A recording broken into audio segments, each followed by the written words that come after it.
ஒரு 1/4 cup காராமணியும் 1/4 cup பச்சை பயிரும் எடுத்து நல்லா சுத்தமாக வாஷ் பண்ணிவிட்டு ஒரு 2 மணி நேரத்துக்கு நல்லா ஊற வச்சு எடுத்து வச்சுக்கணும். ஒரு 1/2 கப்பு பச்சரிசியோட ஒரு 1/2 கப்பு பாசிப்பருப்பையும் சேர்த்து நல்லா கழுவிட்டு எல்லாத்தையும் ஒரு ப்ரெஷர் பேனில் போட்டு குக்கரில் போட்டு வேக வைக்கணும். ஒரு 4 அல்லது ஒரு 5 விசிலுக்கு வச்சு எடுத்துக்கலாம். நான் இந்த பேனில் வந்து ஒரு 2 டேபிள் ஸ்பூன் எண்ணெய் ஊற்றிருக்கேன். இந்த எண்ணெய் காஞ்சோன்னு கொஞ்சம் கடுகு, சீரகம், உளுத்தம்பருப்பு, வெந்தயம் இதெல்லாம் சேர்த்துக்கணும். ஒரு 1/2 காஞ்ச மிளகாய் அதில் சேர்த்துக்கணும். இதெல்லாம் பொரிஞ்சோடனே ஒரு 1/4 ஸ்பூன் பெருங்காயம் சேர்த்துக்கணும். ஒரு பெரிய வெங்காயம் கட் பண்ணதை இப்போ சேர்த்துக்கலாம். நல்லா வதக்கிக்கோங்க. ஒரு டேபிள் ஸ்பூன் இஞ்சி பூண்டு விழுது, தேவையான அளவு உப்பு சேர்த்துக்கலாம்.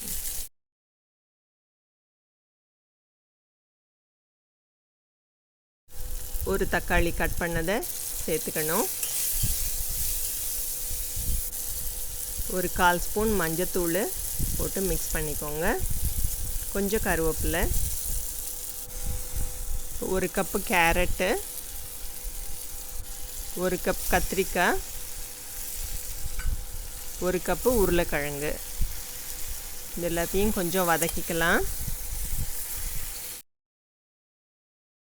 இந்த காய் வேகிற அளவுக்கு தண்ணி ஊற்றிட்டு ஒரு மூடி போட்டு வேக வச்சுக்கலாம்.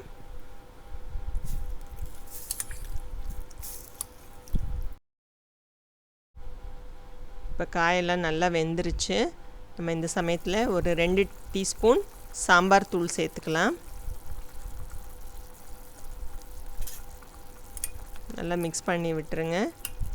உப்பு தேவையாக இருந்தால் இன்னும் கொஞ்சம் சேர்த்துக்கலாம். இப்போ நம்ம வந்து குக்கரை திறந்து பார்க்கலாம்.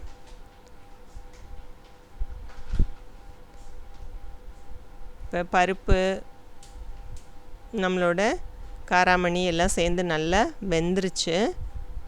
இப்போ இந்த வெந்த இந்த சாதத்தில் வந்து நம்ம வந்து இந்த கிரேவியை வந்து மிக்ஸ் பண்ணிடலாம். நல்லா கலந்து விட்டுருங்க. இன்னும் கொஞ்சம் தண்ணி தேவையாக இருந்தால் தண்ணி சேர்த்து கூட மிக்ஸ் பண்ணிக்கலாம். இப்போ அடுப்பை ஆன் பண்ணிவிட்டு ஒரு 2 நிமிஷத்துக்கு நல்லா கிளறி விட்டுறலாம். உப்பு மட்டும் டேஸ்ட் பார்த்துக்கோங்க. கடைசியாக இறக்கிறதுக்கு முன்னாடி கொஞ்சம் போல் கொத்தமல்லி தூவிட்டு இறக்கிக்கலாம். நம்மளோட சுவையான மல்டிகிரெயின் ரைஸ் வந்து தயாராகிடுச்சு. நீங்களும் இதை வந்து உங்கள் வீட்டில் செய்து பார்த்துட்டு எப்படி இருக்குன்னு உங்கள் கமெண்ட்ஸை எனக்கு சொல்லுங்கள். தேங்க்யூ.